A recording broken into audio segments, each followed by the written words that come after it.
مسؤولين كترسن دولة فدرال كاهي سوماليا فنانين dhalinyaro iyo qaybaha kala duwan ee bulshada ayaa garoonka diyaaradaha ee aadan cadde waxay ku soo dhaweeyeen fanaanka weyn ee dalmaryare oo soo gaaray muddo kadib magaalada Muqdisho fanaanka ayaa u yimid magaalada Muqdisho sidii halkan ugu qaban lahaa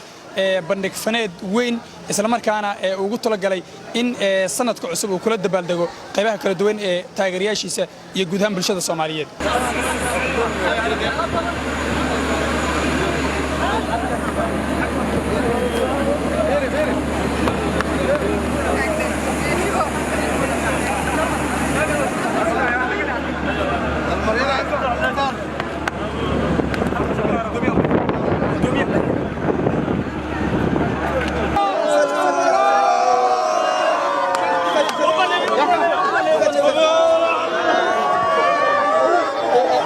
fanaanka caanka ah ee dalmaryare muddo 18 sano ah oo uu ka maqnaa dalka gaar ahaan magaalada caasimadda ah ee Muqdisho ayuu maanta soo gaaray magaalada Muqdisho xildhibaano ka tirsan dowladda federaalka Soomaaliya wasiiro siyaasiyiin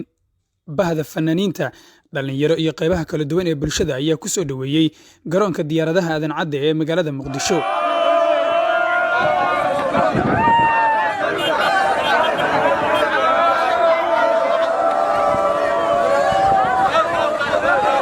fanaanka dalmaryare ayaa ka mid ah fanaaniinta caanka ah ee Soomaalida waxaana uu qaadaa heeso kala duwan oo isugu jira jacayl wadani iyo heeso kale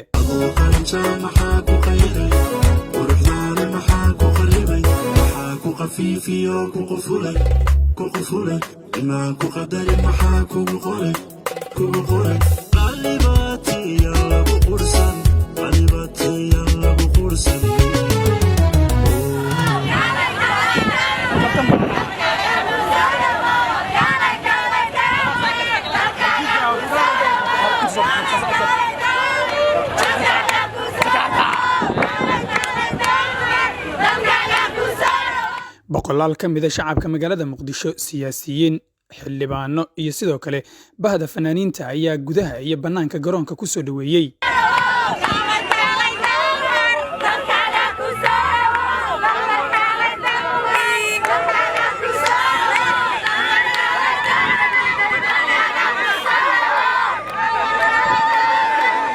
مسؤولين فنانين dhalinyaro iyo qaybaha bulshada ee qaybta ka ahaa soo dhaweyntiisa ayaa warbaahinta wadajir ula hadlay waa salaamay dhammaan Soomaaliyeed meel kasta joogaan walaalkay dalmar waxaan leeyahay marna fanaanka iyo qiimaha badan ku soo dhawo magaalada Muqdisho sida looga jecel yahay waxa laga dareemayaa sida loo soo dhaweeyay intaan wadada waxay saaka hurdada ugu soo kaceen wadadan qorraxda u soo wada istaageen waxay tahay inay yihiin fanaankooda inay ku waadi salaamaad intaan wadada waxay isugu soo baxeen oo dhalinyaro leh oo haween leh oo fanaan leh oo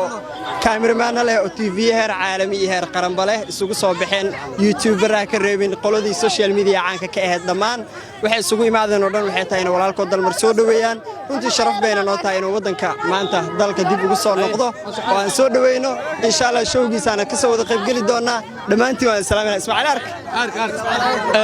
aad iyo aad baad u mahadsantihiin dhammaan Soomaali weyn bahda saxaafadda hablaha quruxda badan fanaaniinta dhalinyarada mas'uuliyiinta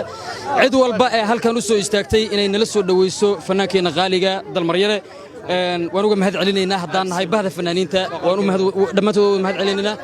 waxaanu si gaar ah ugu wada faraxsannahay inaanu u soo istaagno walaalkeen waxaan leenahay magaalada marti kuma tihid soo dhawow sharaf iyo karaamay noo tahay inaan halkan kugu soo dhaweyno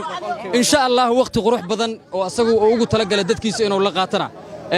waan wada qaadan doonaa insha Allah wadankuna waa maasantihiin soo dhawaada Soomaaliya ha noolaato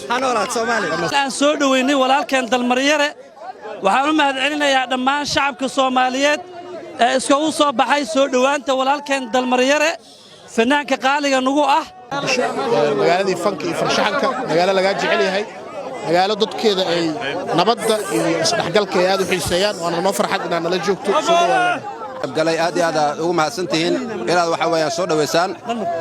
dalmar waxa weeyaan ninaan saaxiib qariib nahay soo wada nooleen waxa weeyaan bah waxbarasho ahayn bah wada fan ahayn waxa weeyaan 18 sano ka hor ayaa waxa way isku kee dambeysay annagoo bah waxbarasho ah annagoo bah fan ah annagoo bah waxa way comedian ah marka waa ku faraxsanahay mar labaad walaalkayga Sheekh Muxtaar inuu waxa weeyaan dalka dadka dalmaryare u yaqaana lagaanay sheekh mukhtaar dhihi jirnay riwaayad aan ku wada jirnay waxa waaye loogu bixi dalmaryare marka magacaasa u baxay dalmaryare waa nin Soomaali ah marka intaas waxa weeyaan idinka filan uu idin la jooga haduu Ilaahay yiraahdo aad iyo aad u maasantiin gabagabadii fanaanka caanka ah ee dalmaryare ayaa ka mahad celiyay soo dhaweynta ballaaran ee maanta loogu sameeyay magaalada Muqdisho waxaana intaasi kadib uu ka hadlay sababaha imaatinkiisa magaalada Muqdisho Assalaamu alaykum warahmatullahi wabarakatuh waa idin salaamaya dhamaantiin aad baa idin salaamaya walaaladii aan jeclahay dhammaan ummadda reer Muqdisho intiina soo baxday intiina ii soo baxday aad baa idin wada salaamaya dhamaantiin kulligiin waa idin jeclahay inta ay jeceshiin ka badan ay idin jeclahay aad iyo aad Muqdisho waa isla joognaa 18 sano ayay ugu dambeysay maanta soo noqday Ilaahay amarkiis alxamdulillah rabbil caalamiin farxad weyn bay tahay ma dareemi karo dareenkayga aad baan idinku wada mahad celinayaa dhamaantiin soo dhaweynta waxaan ka hadli kara ma ahan kulligiin dhamaantiin qabanqaabiyaasha inta soo qabanqaabishay inta isku xil saartay aad baad u mahadsantiin Soomaaliya I love you guys thank you Maxamed Cabdi Xasan Ile raadiyaha telefishinka dalsan Muqdisho